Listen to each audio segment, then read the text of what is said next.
Thank you so much for inviting me. The Environmental Biotechnology Network is a network just like the AFN insofar as we have academics and industry and government people. But our focus is on using microbes in engineered systems to do good things.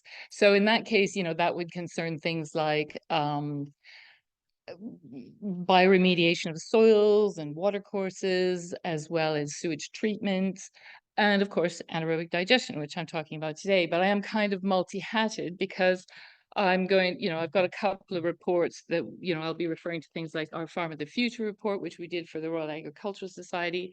And then with what George was speaking about earlier, we dive back more than a decade to the early days when we were seeing AD policy just start to hit. So there was two different kinds of policy, one on pollution control, one focused on energy. And the interesting part of this is the psychology between the way that farmers spoke when they were speaking about pollution control and nutrient recycling, as opposed to making money from energy. So I thought I would just sort of start with that and see where we go on. Right. I'll be talking mostly about farm AD, and I'll be talking mostly about where dairy cows. So there's been a lot of talk about dairy cows this morning. And it's really where studies have shown that with dairy cows, that's where we can make the largest impact. And a lot of my numbers will come from England just because I only have 20 minutes and I could go wider, but I'm not deliberately being narrow or selective. And I apologize in advance. But if we look at, say, something like, just to mention pigs, a lot of the pigs we're seeing in, say, the ones in the pig loos that you see out in the fields, there's probably less of an opportunity for those with farm AD, although they do have some bedding materials and things. But for intensive pigs, yes, AD has a place, and obviously for intensive poultry. The interesting things about intensive pig and poultry is that those operations often don't have a big land mass of their own to spread these nutrients on. So when it comes to the small farm AD that I'm talking about, those higher value things, particularly with the poultry manures, bringing those onto a site with maybe lower value slurries and manures is really an important part. And so what I'm going to be talking about as well is you can't get away from policy in this. So the enabling side of it, there's going to be a policy element. So first of all, I mean, it sounds like a fairly obvious thing, but what is farm AD and what kind of sizes are we looking at here?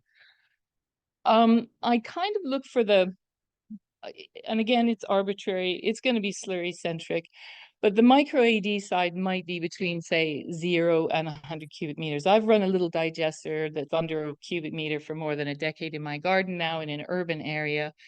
And, the drivers for these things are quite different. Might be a bit of waste treatment, might be a lifestyle choice, might be because somebody's off grid and they're a big greenie. Farm or crop AD, some of the really large, essentially crop-based systems, are going to be well over 1,000 cubic meters. Currently, the only policy thing in the market is the Green Gas Support Scheme, which is basically supporting green gas to the grid.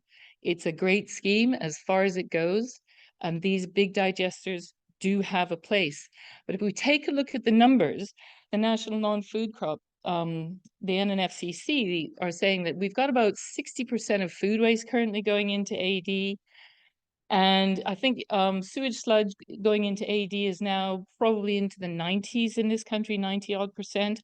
But we've only got 3 to 5% of slurries and manures going into AD. And they are by far the largest amount. There's an estimated 90 million tons of those. So there's a huge opportunity there. And that's kind of where my heart lies in this. So for the purposes of farm AD, I'm considering, I think Gilles pulled me up on this. For the purposes, I'm considering that gas capture and utilization and slurry storage as being anaerobic digestion, hugely important.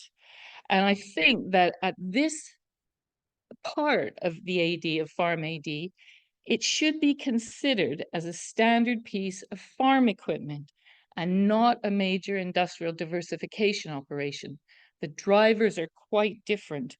They are an advanced slurry management and nutrient recycling program. So in the same way that we no longer consider a horse and a plow to be a necessary piece of farm equipment to do arable, I really think that we should no longer consider that uncontrolled emissions from slurry stores should be acceptable and preferable and an environmentally responsible thing to do. So we do need to utilize the volatile carbon from these, these feedstocks, which are essentially being wasted.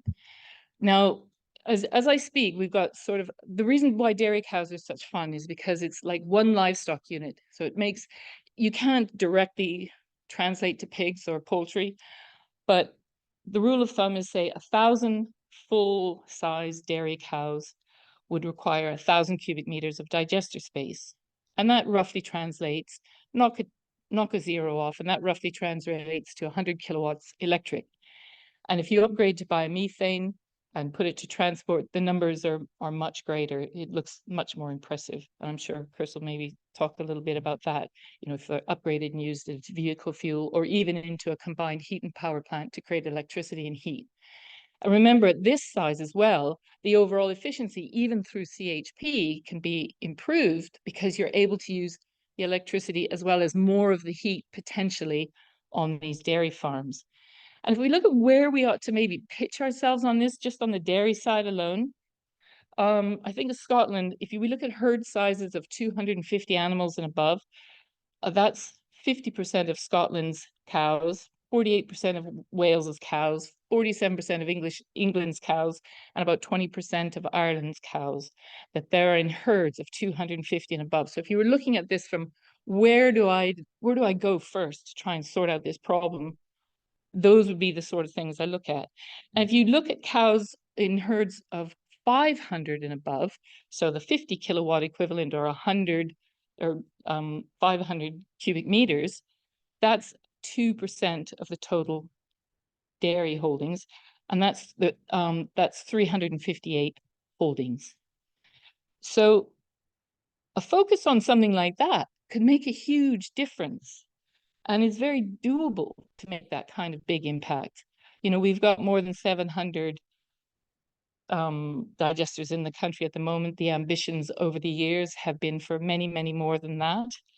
And so it's doable. As part of the Wye Valley Action Plan, for example, they're planning on using some digesters there to start to deal with that nutrient overload within the Wye Valley. So if I take a look at some of the, I'm not going to include the hub and pod, I don't think, right here. If we look at the background to the businesses, one of the things we always say is farmers cannot be in the green if they're in the red. And one of the things that shocked me when I started looking at farm income numbers for that Farm of the Future report is that roughly, and okay, these are English numbers, roughly 25% of farms make a profit from their agricultural businesses alone. The middle 50% need the diversification, the agri-environment, and the formerly Common Agriculture Policy subsidies, and then 25% make losses. So whatever we do, it can't be stupidly expensive. These are going to be big investments. So if we're doing on-farm AD, there's got to be a realization of both the long-term visions of farming and the sort of money that might be floating around in the business. I think one of the other things we're seeing is a lot of uncertainty, because although the Common Agricultural Policy was by no means perfect, it was around for 60 years. And the newer policies will be part of the devolved administration. So there's a lot of uncertainty within farming businesses as to whether they want to make those sorts of investments or not. But if we look at what farmers do want to do, we're seeing that they consider these things to be good business practice. We consider that, they do want to do good things for the environment. It's nice to see regulation is down towards the bottom of that. They are wanting to do things in the farm in the farm practices survey, we're seeing these things. And they do want to reduce greenhouse gas emissions. So we're seeing really good things there. And want to improve energy efficiency and recycling materials from the farms. And of course, we've already seen similar slides to this.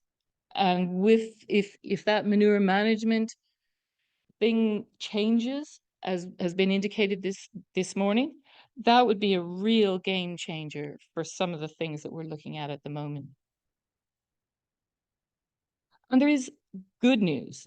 So I've always been impressed by the dairy industry in particular, because we saw some of this, the slides this morning where we're seeing emissions go down, but dairy has done amazing things in maintaining and increasing milk volumes and in basically turning feed into milk and reducing emissions. And obviously there's still lots to go, but the emissions intensity has to some extent dropped. Hold that happy thought, because I'm now going to go into some slightly more unhappy thoughts. I've selected a few of these policies. We've had huge rafts of things hitting us that may affect Farm AD in one way or another over the last wee while. I mentioned the Green Gas Support Scheme, which was very narrow and really hasn't done much for this sector. We had a mid-scheme review. They have extended this scheme. That tends to be for bigger digesters. Those digesters are probably going to be producing 2,000 cubic meters of biogas per hour. They are looking at things, what are we going to do once the current support mechanisms run out? The agriculture bill, the public money for public goods, and their equivalents in the devolved administrations. As ever with policy, the devil is in the detail. So I was at a thing the other day for Farm of the Future where we were looking at Stephen Briggs, who's a proponent of agroforestry. He's got really good, he's doing arable and forestry at the same time and trying to make a cash crop from that. And they, in Wales, they were looking to do, say, 10% trees within there. And we were looking to do things like that. So we're saying, well, can we do, can we actually do these things? 10% was almost impossible for people to try and do these things. Now, what can farmers do? A lot of farmers really are not sure what they are able to do, and the messages can be confusing. So we still have a lot of barriers. If there's not enough money in the system, it's really difficult to do things. If there's lots of money, we can throw money at planning, for example. So the support is really important. The picture on the top right-hand corner is a chap where he was spreading chicken manure. He was allowed to spread chicken manure on the field, but if he wasn't allowed to put it into the digester because it's suddenly the movement of the tractor turned from an agricultural movement, which didn't affect planning, to an industrial movement.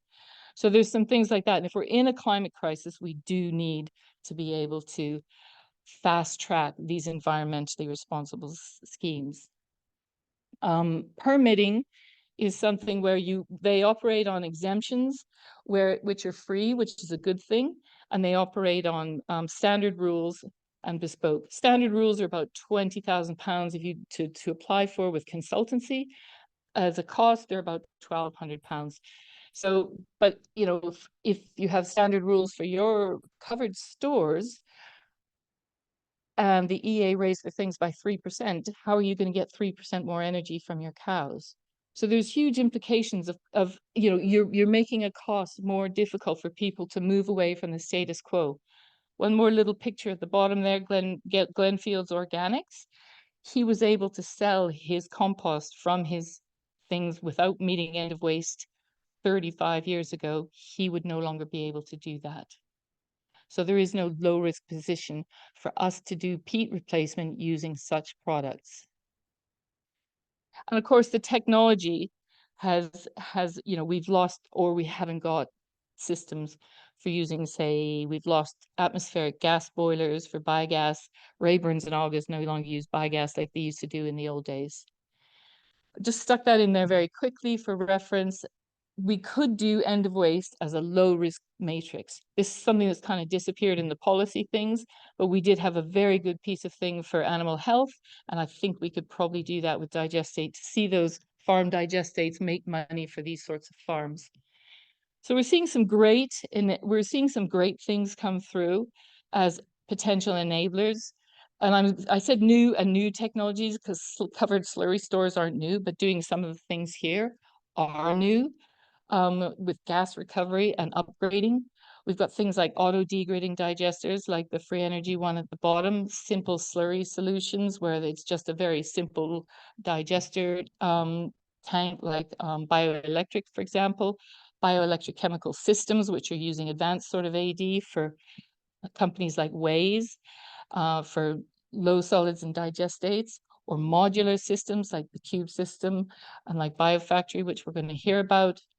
Our gas use technology, we're getting increasingly good gas use technologies out there that are off grid and for small scale, but they're and even more robust CHPs. Remember, a lot of these farms use electricity, but we've still got grid constraints.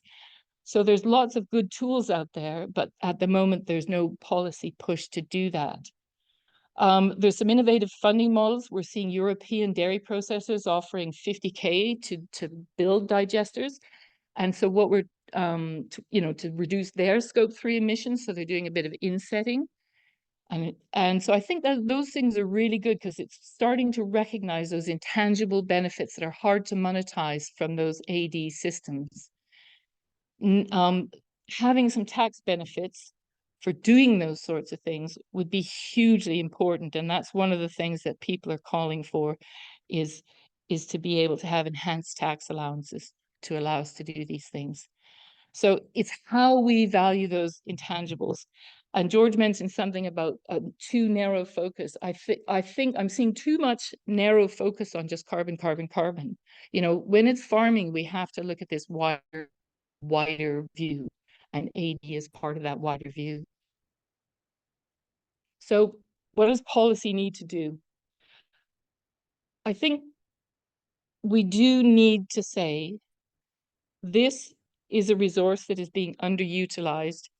We need to promote the use of this resource.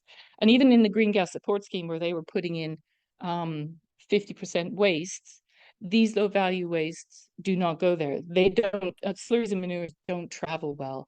So one of the models we had proposed is to take, say, local food waste, pasteurize it, macerate it on a truck and bring it to a farm. So you don't have food waste miles either.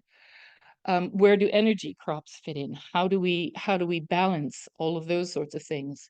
Are we going to be, say, we want heat, we want electricity, we want biomethane?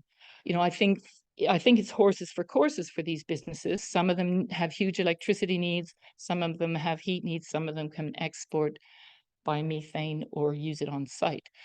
So being gas agnostic, if you like, would be an important thing to do.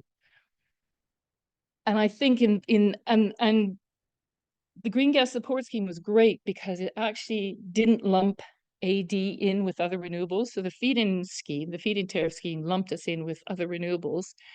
And so they gave us 11 cents a kilowatt hour for a system that takes planning and several years to complete, against 45 pence a kilowatt hour for small scale solar. And anybody can see that is, there was a big disconnect in the detail there.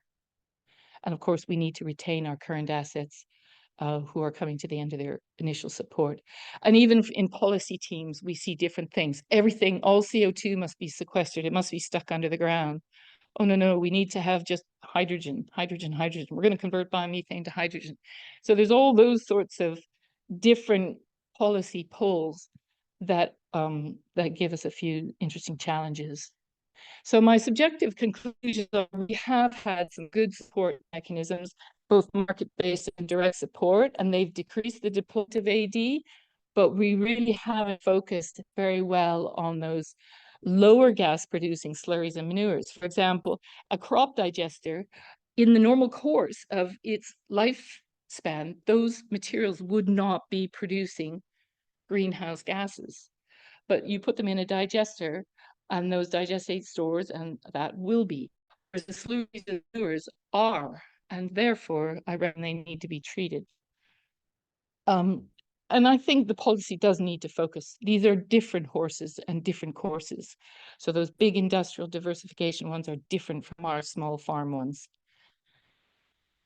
And those AD is wider than just energy production. We do need to be able to focus on those positive externalities in an area that is as important as food and as hard to decarbonize as food. And we do need to be able to recycle these materials optimally and transform them through AD and recognize it as carbon cycling and not necessarily this whole zero carbon argument. Thank you.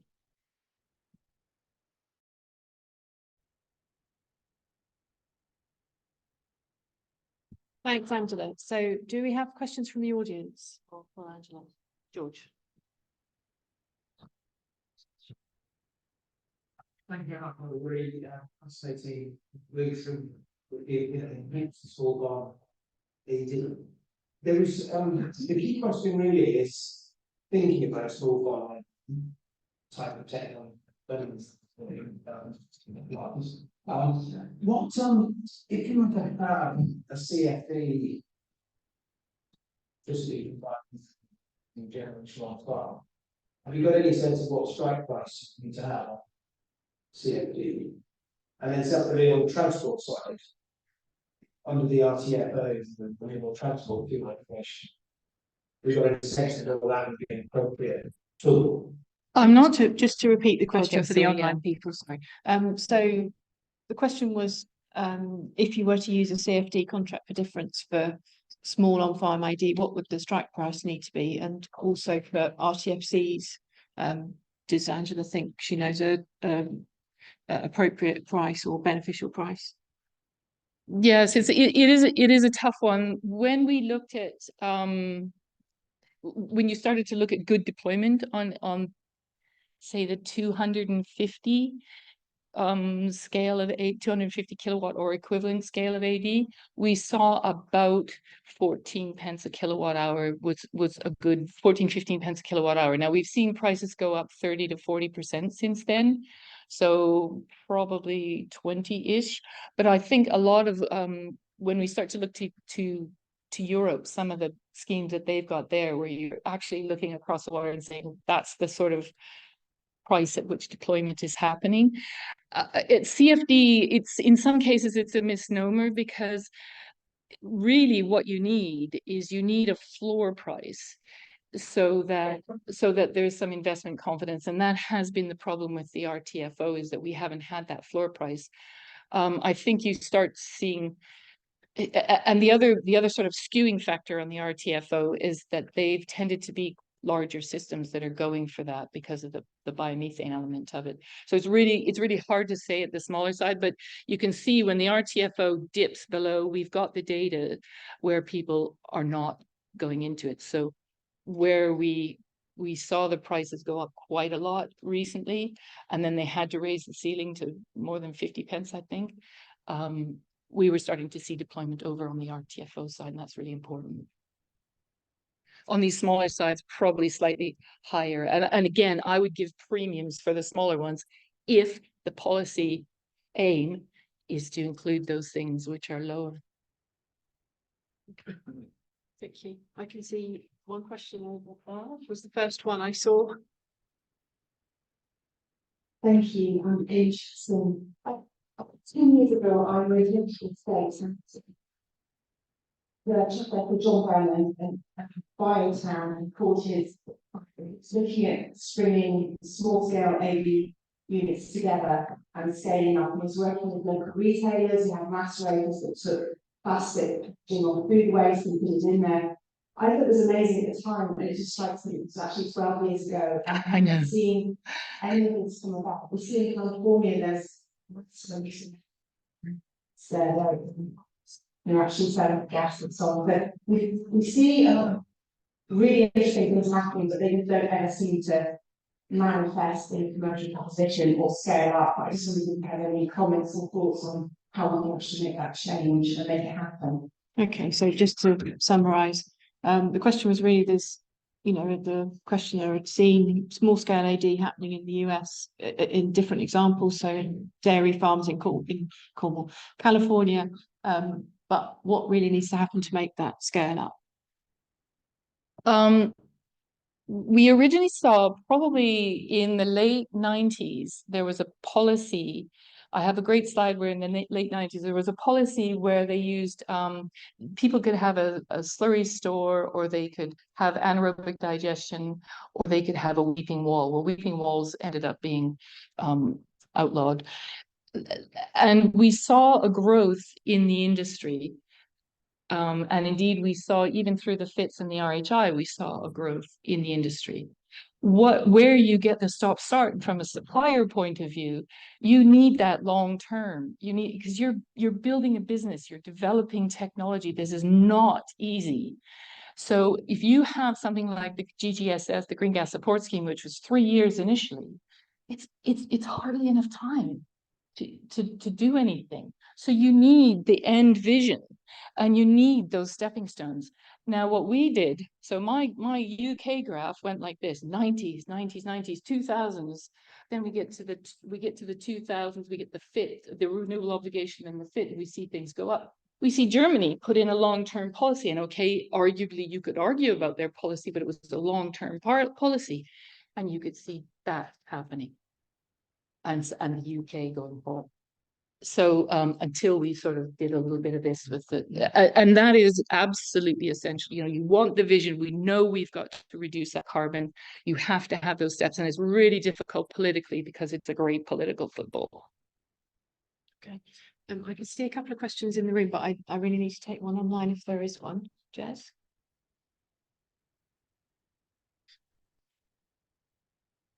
The follow-up question is related to Fonseca. First of all, the torch capacity has the remaining emissions being considered, particularly last spreading version today versus something. Okay, so the question's about ammonia emissions. So have ammonia emissions from digesters and slurry spreading been considered?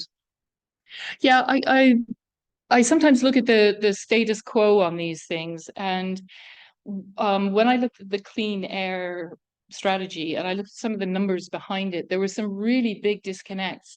And they made assumptions, for example, that they were not spreading digestates with low emission spreading equipment.